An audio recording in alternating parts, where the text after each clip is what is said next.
How to restore deleted records on Zoho CRM. I'm gonna guide you through the process on how to do it. Let's get started. First of all, on your phone, head over to your preferred web browser. On your browser, navigate to the Zoho CRM website. Make sure that you are logged in with your account. Now, in order to restore your deleted records, you need to go to the settings.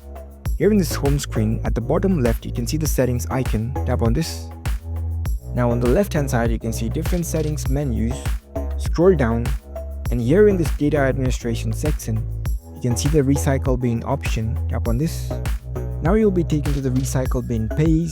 You'll see the list of deleted records over here. For now, I don't have any deleted records, so it is not showing up anything here. All the deleted records will be stored in this recycle bin for 60 days, and after that, they will be deleted permanently. So you can only recover them before 60 days. You can select the records that you want to recover and choose the options to restore.